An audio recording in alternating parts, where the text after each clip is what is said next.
Hello. In this video, I would like to introduce the Google Pixel 8 and 8 Pro review. I trust that this video is very useful for all of you. When you have already watched the video, you know about Google Pixel 8 and 8 Pro clearly, and it helps you in making a decision to choose a better smartphone for your work and lifestyles. I am introducing to you the detailed Google Pixel 8 and 8 Pro review that is important, especially verdict at the end of the video. Please kindly enjoy watching the video as following. The Pixel 8 and the Pixel 8 Pro are Google's latest flagship smartphones for 2023. The new phones may seem similar at first glance, but feature a host of changes across the board. These include updated designs, new displays, an improved Tensor G3 chip, updated cameras, and a whole host of AI-enhanced features. Today, we are taking a brief look at both devices, where we will cover things such as the design, display, and performance, along with some camera samples and comparisons with older Pixel devices and the new iPhone 15 Pro. We will have more to cover in a full review later, but for now, let's get on with this preview. Design. The Pixel 8 phones may have a seemingly identical design to the Pixel 7 phones, but there are several smaller changes here that make a big difference to the way the phones feel. For starters, both phones have a much broader curvature to the sides, which makes them a lot easier to grip. The corners also have a larger radius, so the phones dig less into your palms and are more comfortable to hold for longer. The Pixel 8 is also notably smaller than the Pixel 7 in width and height. The result of these changes is that the phones feel significantly better in hand, especially the smaller Pixel 8, which feels fantastic. The Pixel 8 Pro is a bit clunky due to its size, but nowhere near as much as the Pixel 7 Pro, and overall is fairly comfortable to use. Aesthetically, the new phones do look quite similar to their predecessors. The visor-style camera bar at the back keeps mutating and the camera cutouts keep increasing in size. It's not exactly pretty and lacks the novelty of the original Pixel 6 design, especially since it no longer actually looks like a visor. The new designs are also a bit more generic than before and remind of old Galaxy phones. The squared-off design of the previous models definitely looked better even if it wasn't as comfortable. The same goes for the choice of using a flat display on the Pixel 8 Pro, which, while functionally superior, does not look as cool as the curved displays on the previous models. The Pixel 8 Pro does mix things up with textures. While the smaller model has a glossy back and matte frame, the Pixel 8 Pro has a matte glass and glossy frame. The glass back has a wonderful satin smooth finish reminiscent of the Pixel 3 phones. It can be quite slippery at times, so it's a good thing the side frame is a bit tacky. That aside, both phones have a high-quality feel to them. They also have IP68 rating, so they are protected against dust and water. Having said that, it's not uncommon for Pixel devices to develop some sort of hardware issue shortly after launch. The volume button of our Pixel 7 Pro popped out just a couple of months after getting the phone, and ours wasn't even an isolated incident. One would hope there are no such incidents with the Pixel 8 series, but Google does not have a great track record for these things. Display. The displays are where we first start seeing the major differences between the two Pixel 8 phones. The smaller Pixel 8 has a 6.2-inch, 2400 by 1080 resolution OLED panel with a 20:9 aspect ratio. It can refresh in either 60 Hz or 120 Hz modes, but is set to 60 Hz by default. The display has a peak brightness of 1400 nits in HDR mode and 2000 nits absolute peak brightness when outdoors. There is HDR and wide color support, but the panel is only 8-bit. Google calls this screen the Actua display.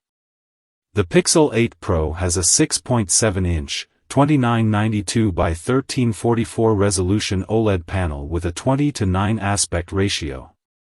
It can refresh at either 60 Hz or 120 Hz but can also drop down 1 Hz when the user isn't interacting and there is no moving content on screen. The Pixel 8 Pro does come with 120 Hz set out of the box, but the resolution is set to 1080p and needs to be changed manually to 1344p if you want the full native resolution. The display has a peak brightness of 1600 nits in HDR mode and an absolute peak brightness of 2400 nits. Once again, there is HDR and wide color support, but the panel is 8-bit. Google calls this screen the Super Actua display. The Pixel 8 Pro has a flat panel compared to the curved displays of the previous two Pro models. The glass used on the top is Gorilla Glass Victus 2, whereas the smaller Pixel 8 uses Gorilla Glass Victus. The display on the Pixel 8 Pro has uniform bezels on all four sides, whereas the Pixel 8 has slightly thicker bezels on the bottom, although you'd be hard-pressed to notice. Both displays have excellent image quality and can get incredibly bright, especially the larger Pixel 8 Pro. HDR content looks great, although we wish Google would finally add support for Dolby Vision, as it's far more popular than HDR10+. High refresh rate also works well for the most part, but it could have been better with more intelligent refresh rate modes that match video content, such as 48 Hz or 50 Hz. Right now, the display will just drop to 60 Hz for all video content. A bug we had encountered on Pixel 7 devices has been carried over, where if you use the natural color preset, the display will intermittently switch to wide color whenever the display automatically adjusts its brightness. It happens briefly but is always jarring when the colors suddenly become oversaturated briefly as the brightness changes. Considering it has been around for over a year, it suggests the QA team doesn't seem to test thoroughly in the natural mode. Software.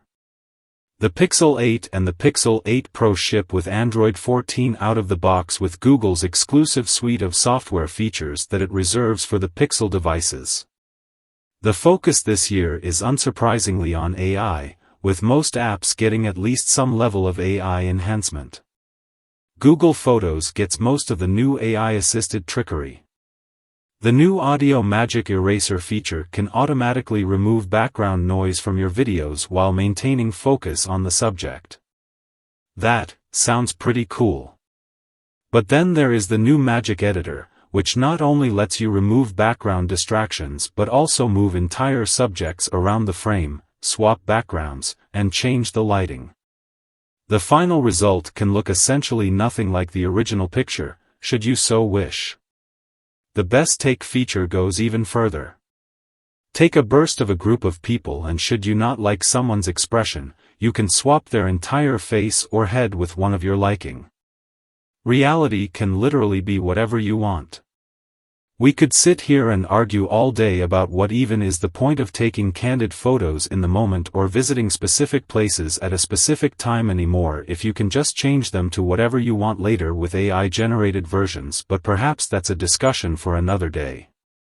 Everyone is entitled to have their own opinions about this, and the features are, after all, optional.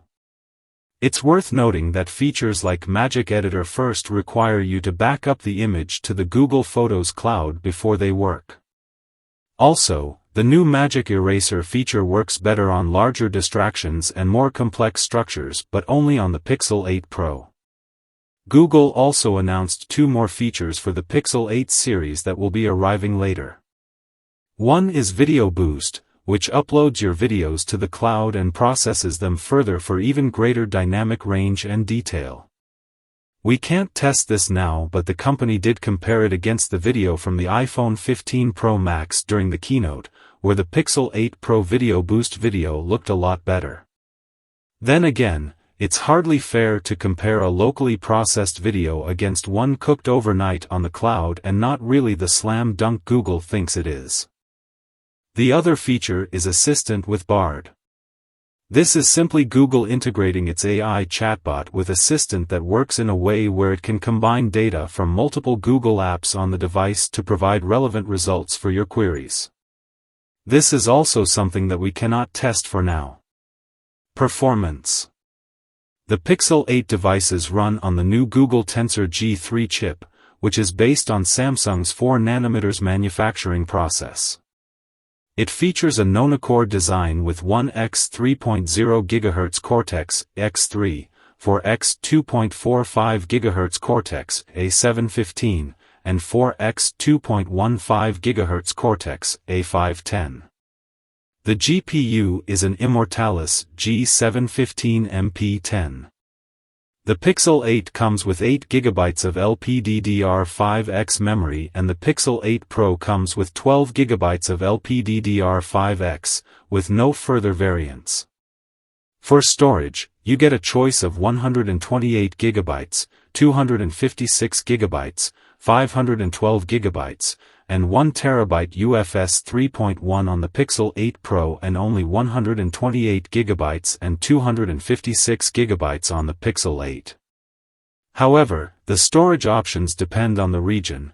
In India, for example, both phones only come in 128GB configuration, which is laughably small by today's standards, especially on the flagship Pixel 8 Pro. Camera. The Pixel 8 and the Pixel 8 Pro have revised cameras this year with a dual camera system on the Pixel 8 and a triple camera system on the Pixel 8 Pro. The main camera on both phones is a new 50MP sensor with f1.68 aperture, multi-zone laser detect autofocus with optical and electronic image stabilization. The Pixel 8 Pro also gets a new 48MP ultra-wide camera with f1.95 aperture and a 125.5-degree field of view.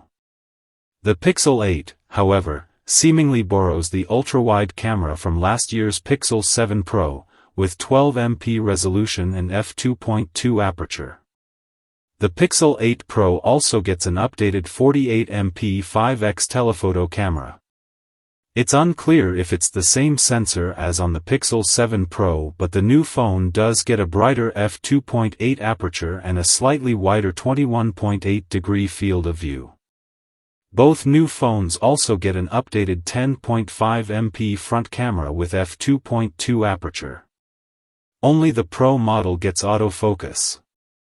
Starting with the software, there are some interesting things on the new Pixel phones.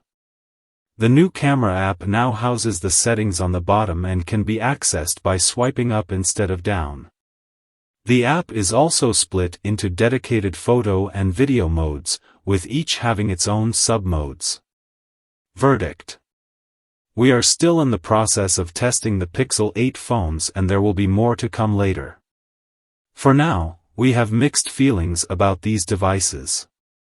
Among the things we liked are the new designs, which may look a bit generic now but are far more comfortable to hold, especially the smaller Pixel 8, which is absolutely delightful. The new displays are also terrific and possibly the best hardware upgrade this generation. The software is clean as usual, there are a lot of AI things to play around with, and the 7-year update promise is commendable. The cameras this year feel more like a side grade after initial testing, so it's unsurprising that Google is relying heavily on AI and cloud-based processing to improve things further. They are still great cameras but nothing that will give Pixel 7 or even Pixel 6 owners severe FOMO. What's clearly unimpressive, however, is the new Tensor G3 chip. While we weren't shocked to see it get smacked around in benchmarks by 2 or even 3-generation-old Qualcomm and Apple chips, it was surprising just how anemic it feels even in actual everyday use. You simply do not get that smooth and fast flagship experience you expect after paying this much money, and it's disappointing that Google thinks this is a fine compromise to make in order to do some AI trickery locally that it seemingly couldn't with off-the-shelf Snapdragon chips. Thank you for watching. See you next videos.